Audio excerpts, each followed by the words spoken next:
first installment of our student development seminar series. This one focused on contributing to our culture of care. That got really echoey all of a sudden. Thanks, Ryan. So if you have not yet, please do scan the QR code to check in. If you are having trouble with that, just send me an email, johnmark.day@okstate.edu, and I will make sure that we have you recorded for being here. So we are very excited for this first installment. Dr. Aaliyah Marriott is here to talk about what we know about the issues that our students are facing and how we can help them to do that well. So please help me welcome Dr. Marriott. Some upcoming, I'm supposed to, for the camera. All right. We have some upcoming sessions that we want to make you aware of. So you did receive it in your email since you are here, but if you also would like to attend these other ones, we would love to have you, and bring a friend. All right, so we're going to talk about contributing to our culture of care. That's because we already have a culture of care. And so we are not starting from scratch. We are doing a great job. We are just wanting to expand upon that. I'm going to take this off. Like John Mark said, my name is Aaliyah Marriott. I serve as the Director of Student Support and Conduct and University's Deputy Title IX Coordinator. The last few years, the Division of Student Affairs has been really making a lot of effort and attention to supporting our students in a variety of ways. We have started a case management program. We've developed ways to support and respond to our students that pass away. We've outlined and polished our student resources, have a Canvas page for our students. Expanded in ways on how we're addressing basic needs. There are more resources in the counseling center and a variety of modalities to receive those resources in the last few years. So we're really putting a lot of effort into this concept of contributing to our culture of care. And so through these developments, it's really been the conversation of this culture of care. How are we caring for our students? How are we wrapping our arms around them? So as we discuss today, I want to take some time to talk about what are our students telling us. There are some data I want to explore with you, tell you what we've learned about the well-being and the health of our students from 4 surveys in the last year or so. Knowing those concerns of what our students are experiencing really can help lead us to better supporting those students. Next, I want to talk to you. I want your thoughts on what is a culture of care. It's just not me participating in this, and the culture really means all of us are contributing. And so I want to talk about your thoughts on that. Next is I have some tips and ideas on how do we create a care approach. When we are interacting and engaging with students, there are 4 things that I want to encourage us to think about. And then lastly, I want to talk about how are we supporting our students in distress? How are we identifying or recognizing them? How are we responding and referring to them out to support services? So that's the plan for today. But to start, let's talk about what our students are telling us about their health and well-being. So 4 surveys were completed from fall 19 to really fall 2020. And from that, we have a Healthy Mind study focused on the mental health. You can see there our response rates, but this really was a collaboration with the JED campus. We are a JED campus focusing on advancing our response and support with mental health. The other survey, National College Health Assessment, also focused on health and well-being behaviors. What are our students experiencing? How are they responding? Their habits. This is something that's done by the Department of Wellness on a biannual basis, so we can kind of see patterns over time, and this occurred in fall of 2020. The Real College Basic Needs Survey was a new survey for us, and it focused on basic needs and security, and also there were some pieces about the ongoing pandemic in that study, and that was done in fall 2020. And so we have some information and really kind of pieces that we didn't have from other areas from that study. And then lastly, we have this OSU Sexual Violence Campus Climate Survey. There was over 22% response rate, which is really outstanding. Almost 5,200 students responded to that about the perceptions that they have of our general campus climate, as well as things related to sexual violence.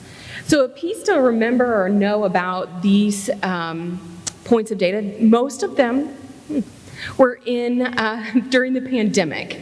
So our students are responding to their thoughts and their perceptions and experiences that were during the pandemic. So there is a document that will be coming out that we will share widely that outlines these findings and more. I really had to narrow down and pick some, but I want to give credit to the staff that joined me in kind of combing through this data.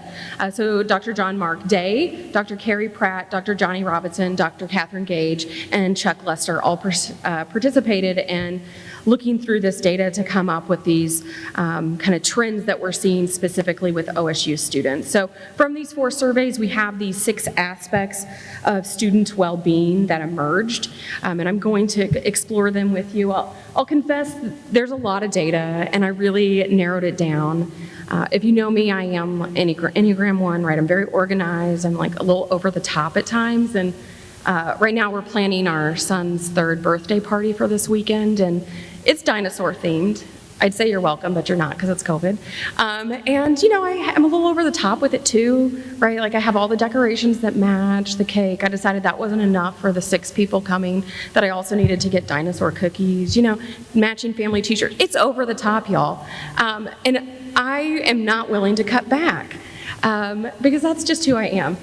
But on the data, I tried to cut back a little bit, but I acknowledge it is a little excessive. There is a lot of it, but there's even more in the report that's coming out. So I promise I did try to cut back, unlike my party planning, not so much. Okay, so we're going to break it down into these 6 areas that I talked about.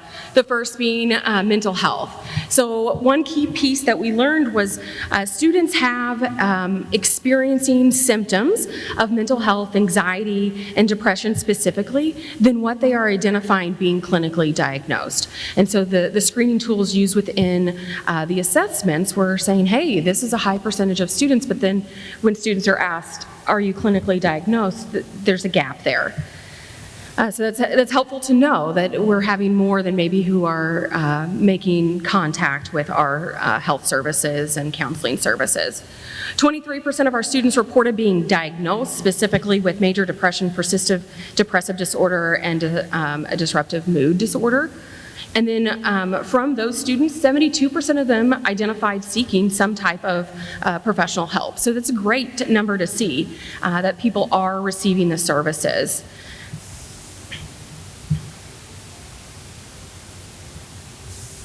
Additionally, with mental health, 42% of our students reported receiving some type of psychological or mental health services. So again, we're seeing students access services. 77% said, hey, I might not need it right now, but if I did, I would consider seeking help. So we see that students are willing to say they're going to get help if by chance they identify needing it.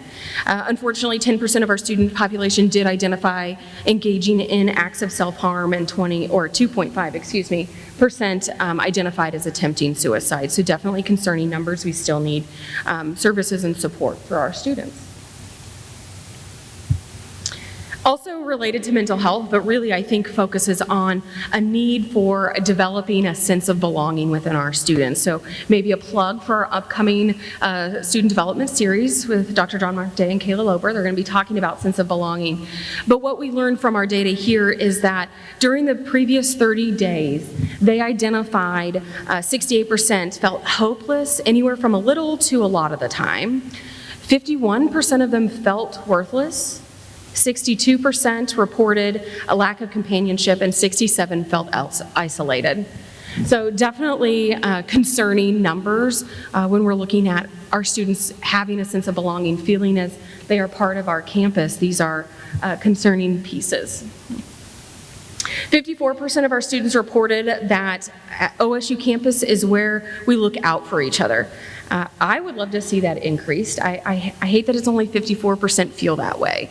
And so how can we cultivate this sense of belonging in a culture of care and this cowboy family, like all of these key terms? How can we really make a difference to these students to make them feel connected to our campus? 78% of the students reporting having a close friendship, so that's great. We want them to be connected. However, 20% reported when they needed a support system going through a difficult time, they didn't feel like they had one here on campus. campus. And so those are things that we would want to advance and change more on our campus. All right, substance use. Looking at this, in the last 3 months, alcohol, tobacco, marijuana were the top used substance, 65% for alcohol. So that is saying 65% of our population identified consuming alcohol. That might mean they were doing it legally. That's not broken down in these numbers specifically. But from that, 14% of those college students reported driving after consuming alcohol in the last 30 days, and then also concerning numbers after using marijuana and driving at that point.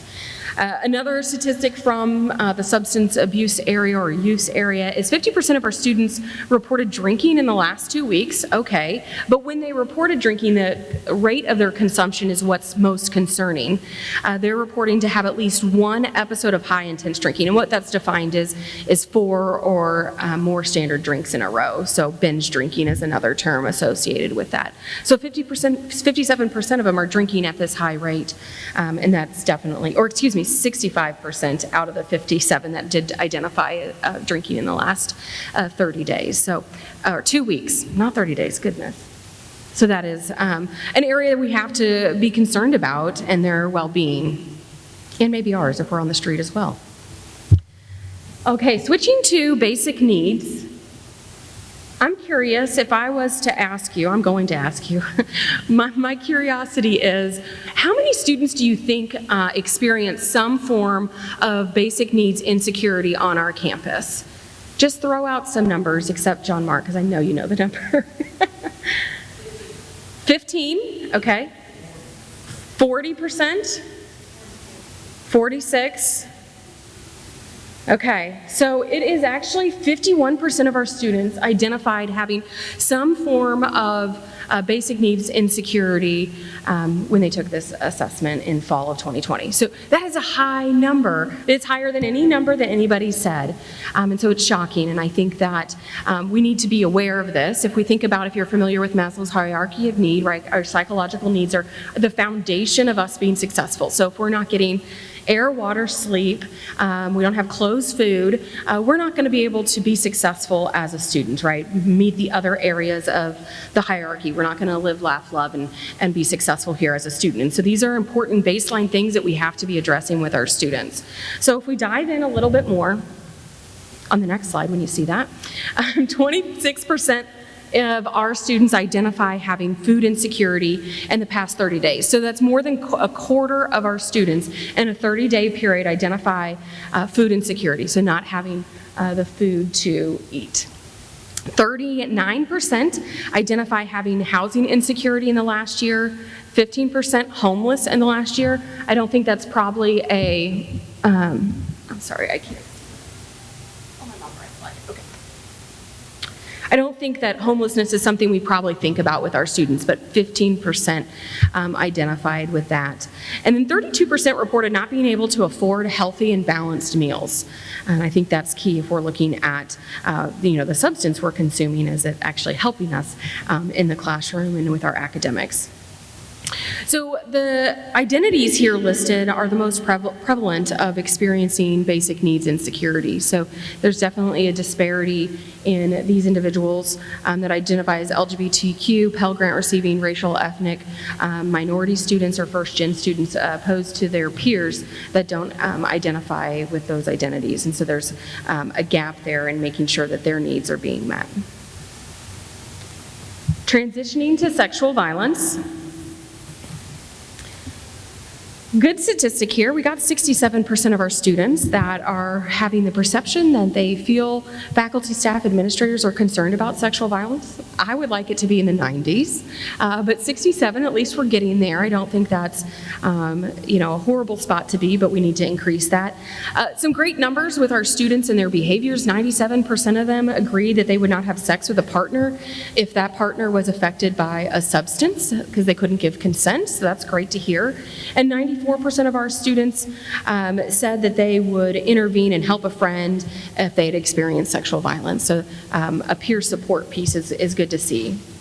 And one interesting piece that I think we just don't see a lot in relationship violence is we had 7 and 8% with male and female that were identifying that their partner insisted on just knowing where they're at, what they're doing, limiting their contact, and so definitely some concerning behaviors there when it came to relationships. All right, the next area is about the perception and utilization of services. So 52% of our students that experienced the basic needs insecurity that we talked about, they identified not knowing that there were campus support services available for them. And I know we put a lot of effort into that, and so it's where's the gap? How can we continue to educate and make them aware?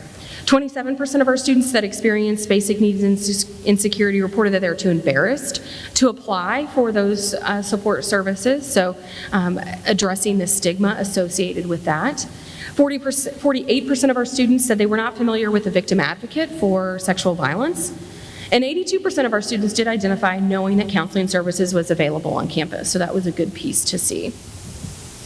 So one piece and trend that stuck out in all of the reports that we were having was about help-seeking behaviors specifically related to peers engaging with their peers. So it was evident time and time again through the reports and the surveys that we had that peers are reporting that they're going to go to their peers for support. And so this makes sense, right? We assume that friends are there for each other, but I think the takeaway is how are we preparing students to help their friends and other students, right? And so that's one thing that we have recommendations, and that's one of those recommendations that we've included. So 42% of our students report that they're going to seek out a friend. 38 say they're going to seek out their family if they need help. Specifically, when we asked about sexual violence, students asked that they would go to a friend, and it was 84% said they would identify as a friend is who they're going to go to if they experience sexual violence. So they're not going to the police, they're not going to the university, they're not going to their faculty, they're going to a friend, they're not going to mom. So we really have to focus on how are we preparing our students to help their friends. 84% of our students perceive that faculty and staff respect what students think, so that was great to see.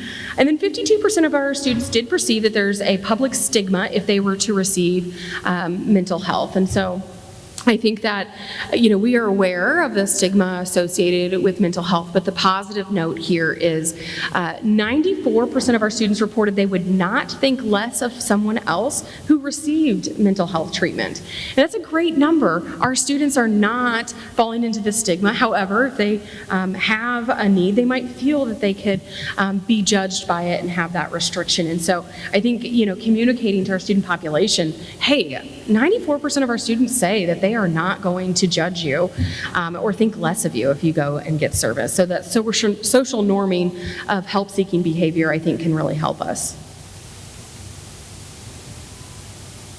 So a small portion of the data that we explored did look at academics, and so I wanted to touch on that. It was about the students' experience and the impact on their academics. And so when we talk about this negative impact on students' academics, we're really referencing the performance in the classroom and delaying progress towards a degree. That was kind of the condition provided when the students were answering this. So if a student was to have identified experiencing a death of a family or friend, the 42% of them reported a negative impact on their academics. Of those that experienced anxiety, 53% said there was a negative impact on academics. Depression was 61, stress 55, and of the students that had ongoing or chronic medical conditions, 36% of them reported having a negative impact on their academics.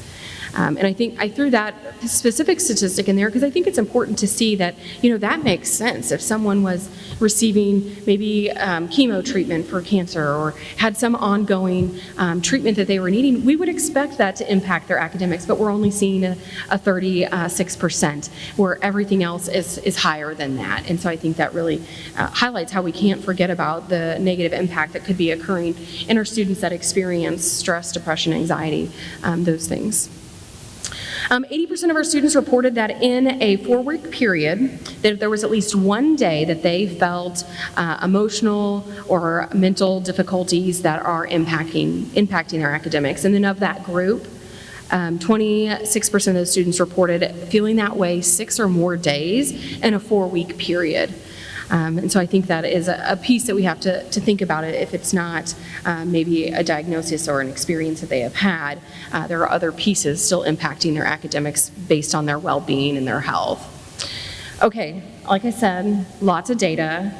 No dinosaurs involved in this one, though. But there's more coming, right? There's a report that I shared. We will share that widely, but in that report, I did want to mention some of the recommendations we have. I'm not going to go in depth on those during today's time, but recommendations that we have, there's 5 of them. Awareness of resources and services. We have some specific thoughts based on this data. We identified some resource development that is needed to support these students. We also have some future research that we want to explore and see how we can accomplish that. There's a piece that we need to educate our students on some pieces, and then peer support. That was a big piece that we were seeing, and so how are we helping peers support each other? All right, so that gives you an idea of where we're at with students and what they're telling us. I think that's really important because you can go and look at national data and kind of see what students are experiencing. But really to see our students in 4 surveys, I think that really states to the piece that we do want to know, we do care, and we do want to help is that we're asking those questions. So I think that's great. Okay, I want to talk about culture of care.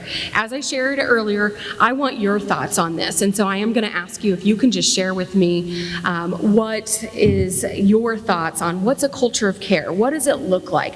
How do we create it? Just some thoughts when you hear that. What are you thinking?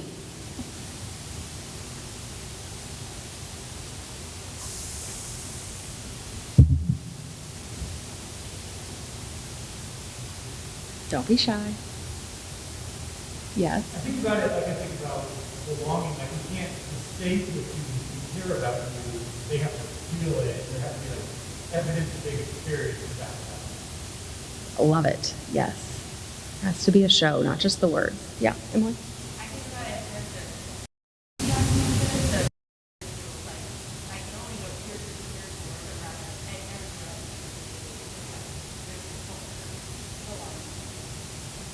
Mm-hmm. I love that. Any last thoughts? It's kind of like when you're in a Zoom meeting and they...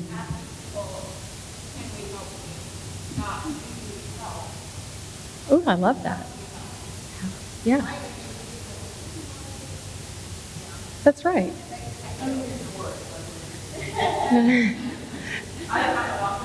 Melissa's hard at work at this. I think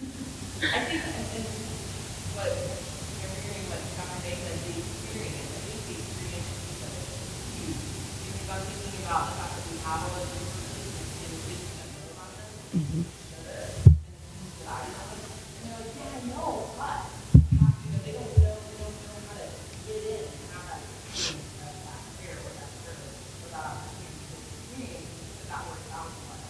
Mm-hmm. Good.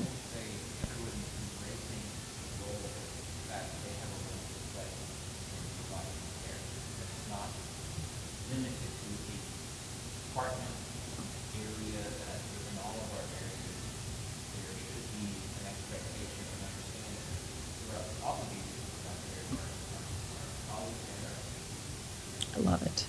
Yeah.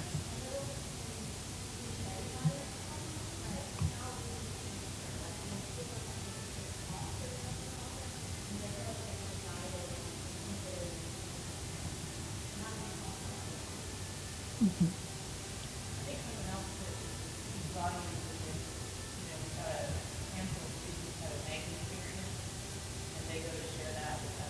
Yep.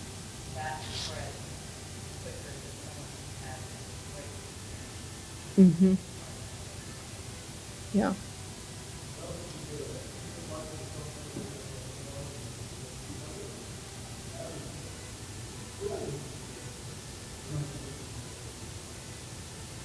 Love it. These are great thoughts, and this is what it's all about, right? All of these are what it is, right? Like this is how we are building it, is that we are fostering these ideas together and really building upon it.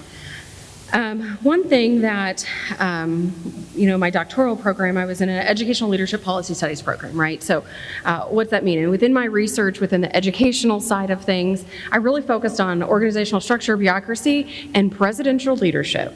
So this recent transition's really been interesting to just observe the search process to the transition of OSU's new president. And so what that means is when I see a speech from a president, I don't just listen to it. I pull out my Post-it note and I start coding and analyzing what they're saying. It's a problem when you are a scholar practitioner. It really needs a support group, I think.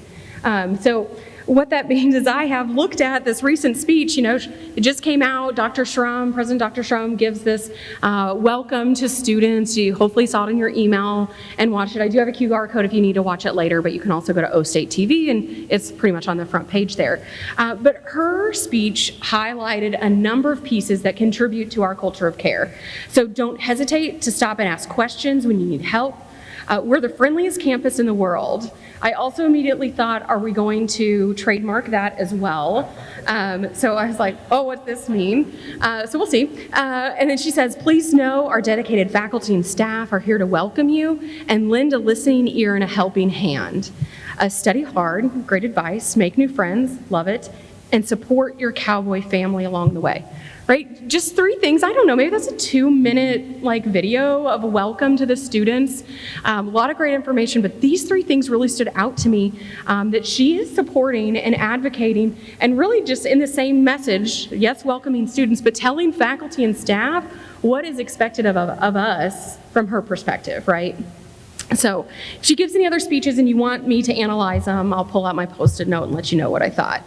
But I think that there is this buy-in, right, at the top level. We have to acknowledge that she is saying this and telling students about kind of what the expectation is that she expects that they're receiving as they interact with us on campus. Okay, so I wanted to talk about a care approach. So, what does it mean? How are we doing it? How are we interacting when we have that opportunity? No matter the position that we're in, no matter the department that we're in, those interactions that we have with students are important. From the first time that we're interacting, having that first impression with them. And so I have these 4 things that we can consider as we're having those conversations and engaging with students. I will say that you need to move forward. There we go. I will say that I definitely have a mindset of a student that is needing help. That is definitely where my mindset goes based on the work that I do, but I do think that this applies to the time that you're advising a student in a student organization, and you're helping them think through maybe a conflict in the group or planning an event. I think that these pieces still apply in all of our interactions. So I apologize ahead of time if my examples are very solution, helping, problem, concern focused, because I think that's my approach a lot of times in the work I do. Okay, so this care approach is really about a relational empathy approach. How are we relating and empathizing with individuals, understanding their situation, what they're bringing forward to you, the perceptions, their feelings, communicating that understanding to them, and then acting on that understanding with the student, not for the student, but with them. That's important. So these are our person-centered encounters that we're having, these interactions. And as we look at the care approach here, I want to talk through this approach that has the connecting, assessing, responding, and empowering. Yeah, it spells care. It's cheesy like that, but it's not a cowboy term, so I think we're okay, because we got a lot of those.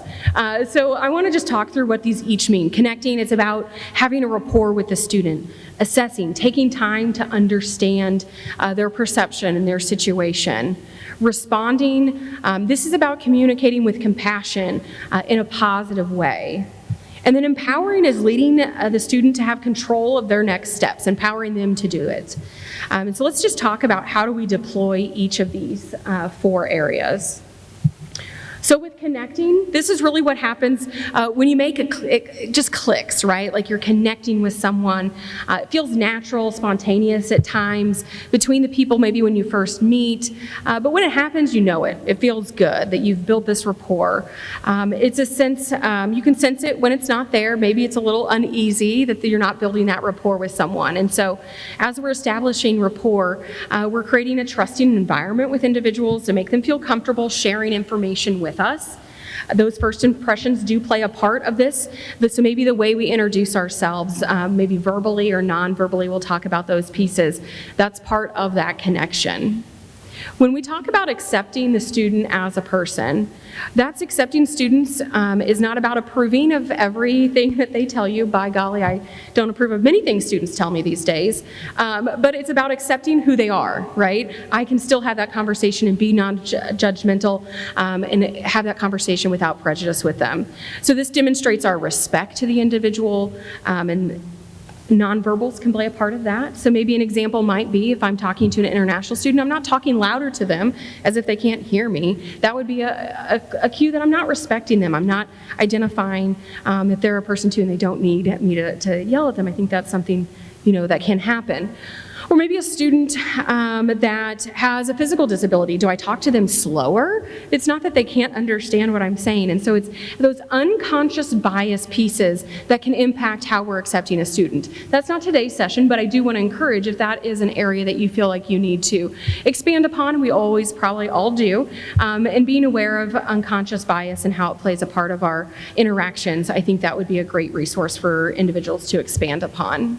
I already mentioned some nonverbals, but our effective nonverbal communication can play a part of connecting with an individual.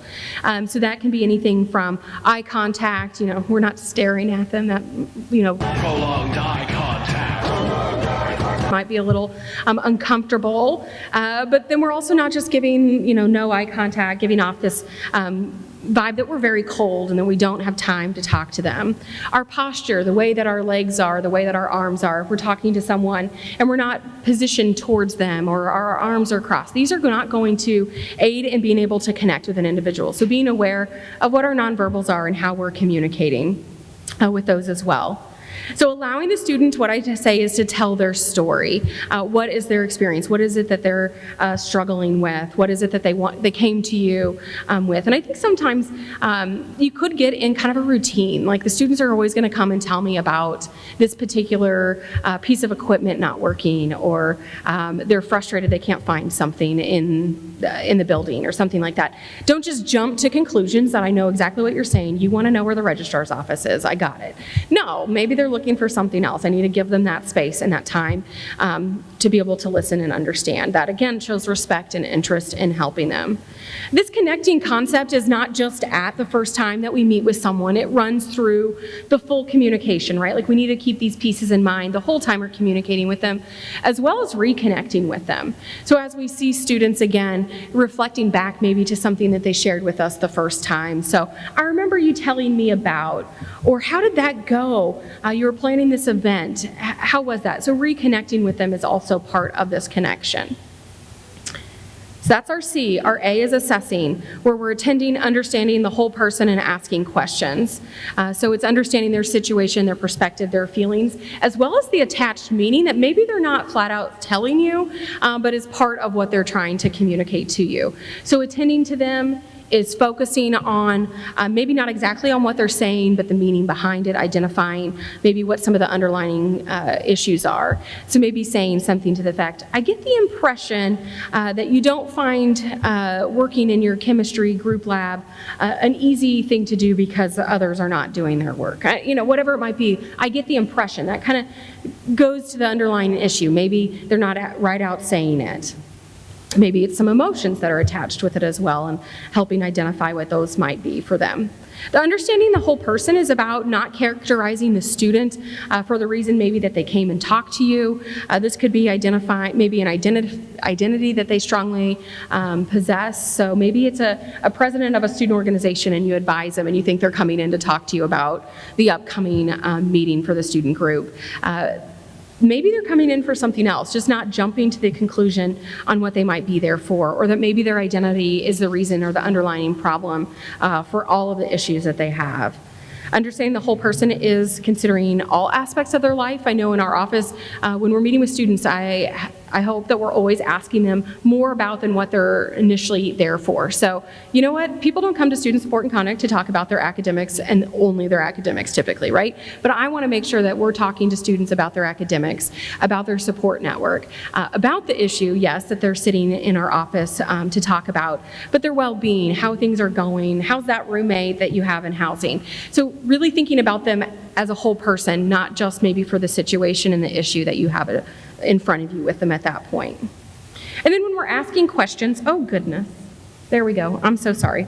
When we're asking questions, making sure we're asking follow-up questions, being direct, open-ended questions are better, so not giving them yes or no options, but also focused questions could help.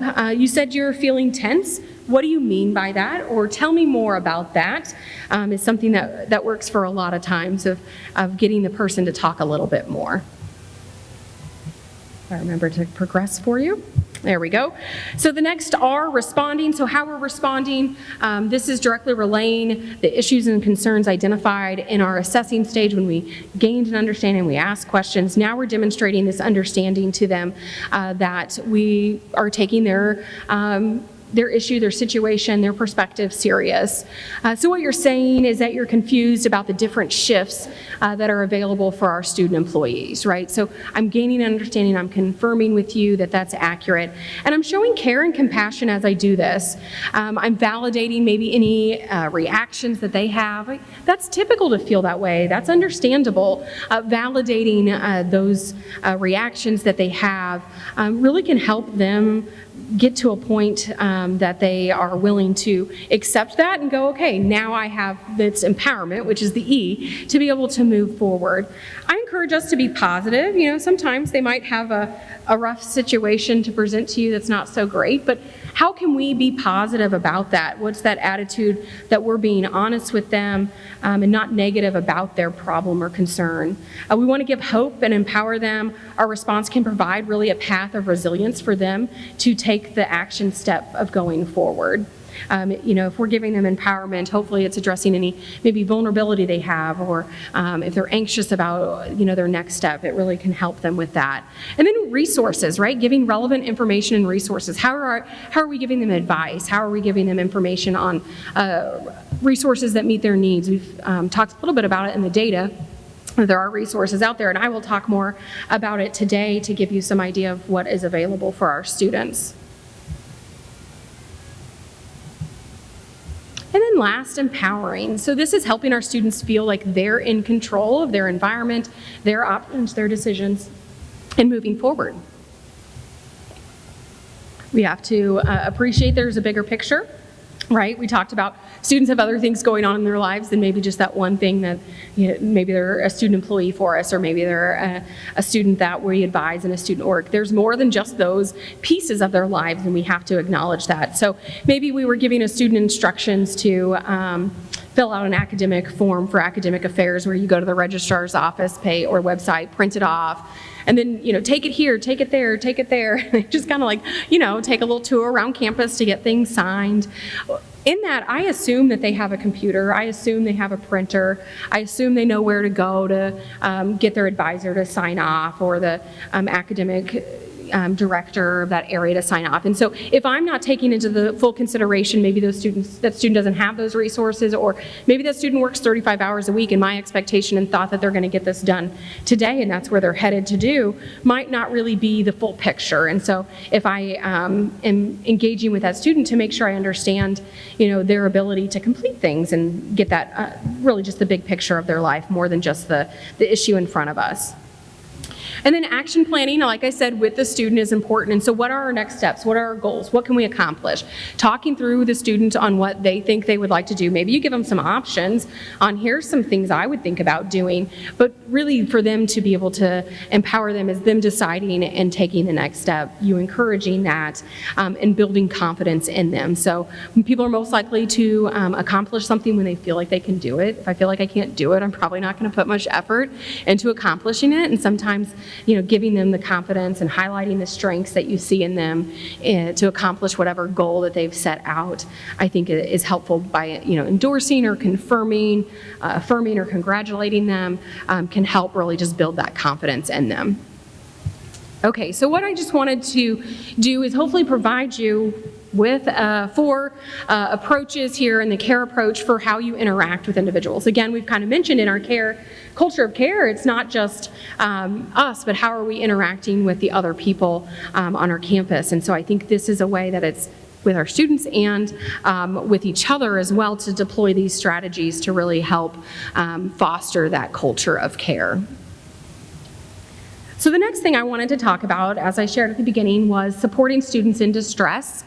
There are 3 simple steps to recognize, respond, and refer. Just as I shared at the beginning, what our students are telling about us, that gives us a little bit of insight what our students might be experiencing. So being able to recognize some of those concerns, and then how are we responding to those signs of distress. So there are 4 areas of distress that we categorize to recognize and understand. And you might find yourself not in the academic area. Maybe that's not a place that you would notice a student maybe in distress or declining. And I think that it's important to acknowledge that these examples here are not about like a one-time, I observe this one thing of lack of organization skills.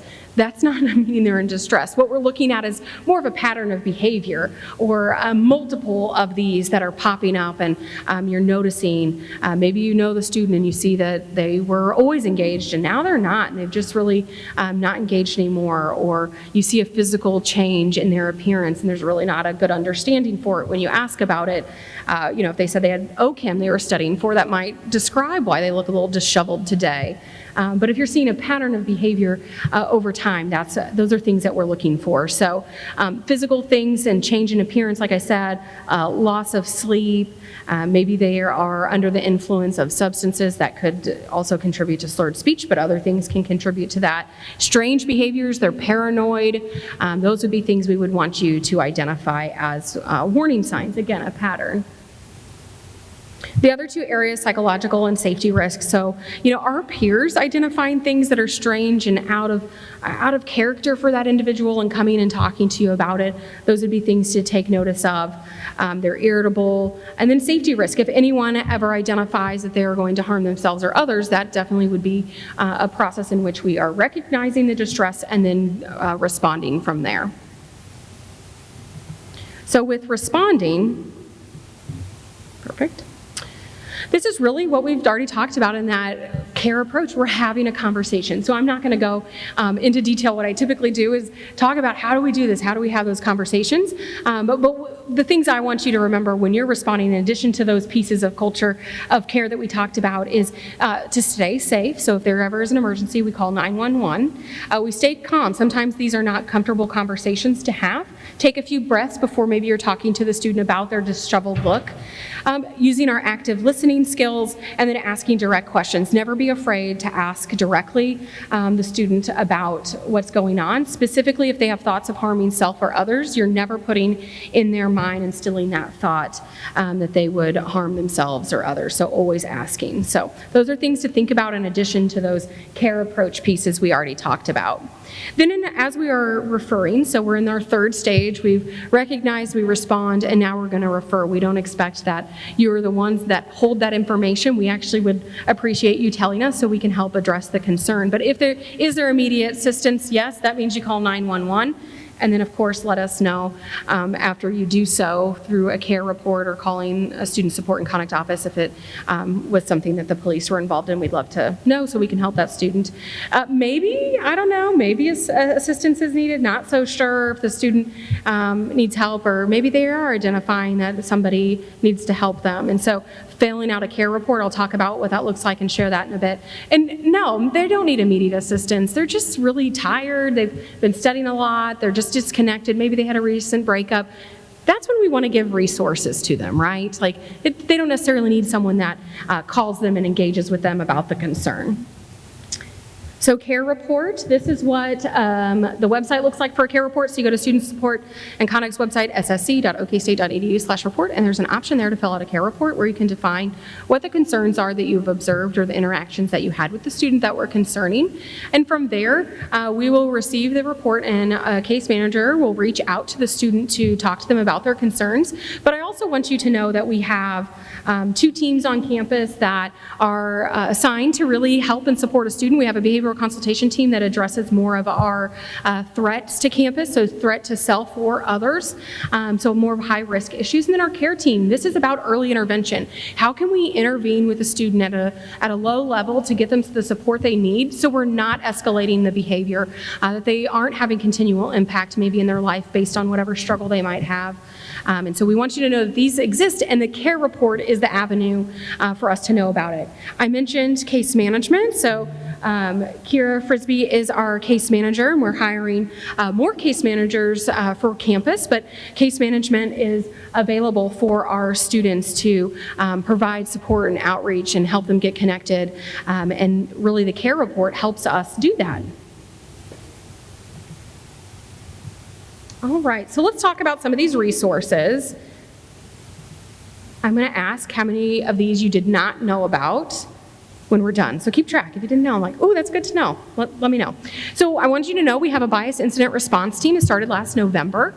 This team is available to respond to bias incidents, whether it be the student that is experiencing the bias or maybe addressing the student or employee that is creating that bias situation. And so know that that's an option. It is on that same reporting page. And then our student affairs website also has information about the bias response team. There are student support resources on Canvas, so students are in Canvas all the time, and so they can just go to their homepage of Canvas and get those resources right there. So yes, it's on our website as well, but really Canvas is the place that they're all there all the time, so it's the easiest place to direct them to, and they know what it is, right?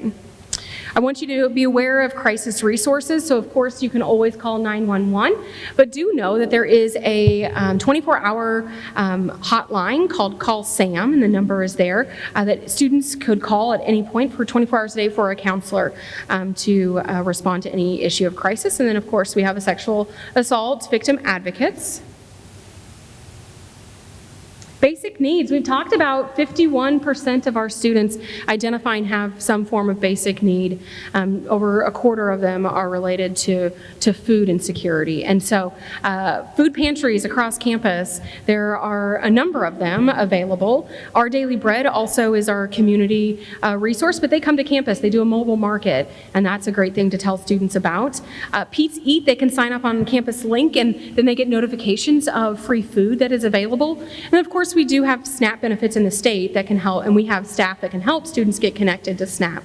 So I want you to know that there are a number of things we have for basic needs, and I think more stuff will be coming because this is a hot area that we want to really advance and help our students in.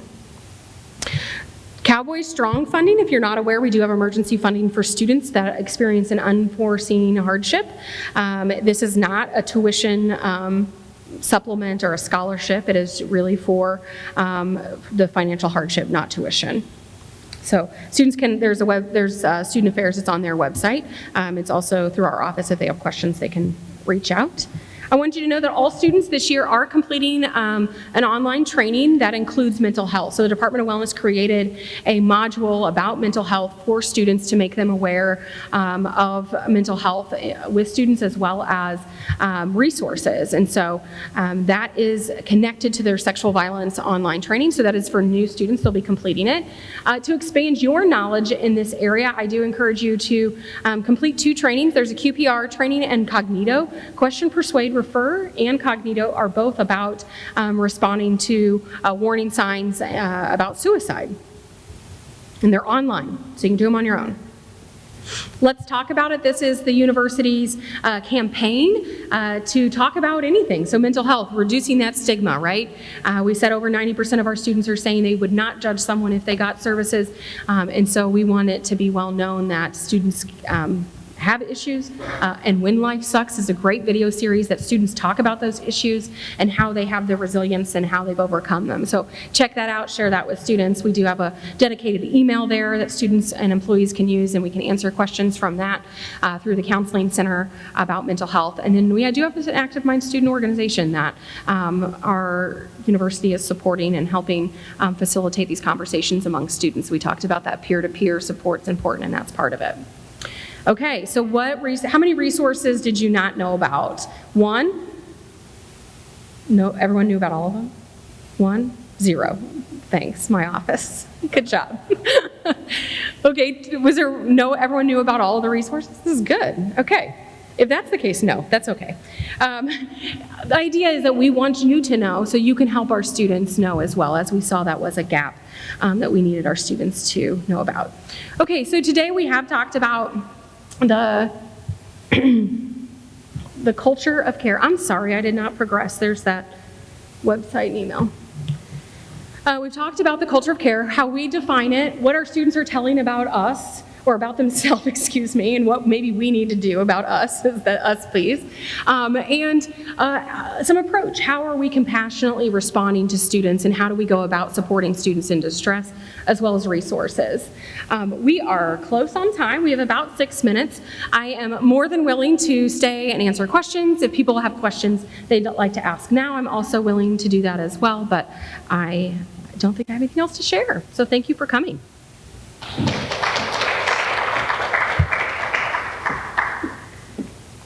Thank you all for being here. I think that was such great information. I know for me, it makes a huge difference to actually understand some of these statistics and some of the facts and figures to really see what our students are going through. I'm going to put back up the QR code for today. Aaliyah, do you have? Oh, perfect. If you came in late, if you have not had a chance to sign in, please go ahead and do so. If that QR code is not working for you, send me a message or send Aaliyah a message. johnmark.day@okstate.edu is my email address, and we will make sure you get that. You will be receiving a short, very, very short assessment from Campus Link about today's session, as well as any ideas for future sessions. So please do let me know what you would like to see in the future. And then next month, Kayla Loper and I will be presenting on creating a sense of belonging for students. So that should be a really informative and great time. So thank you all for coming, and we'll see you all next month.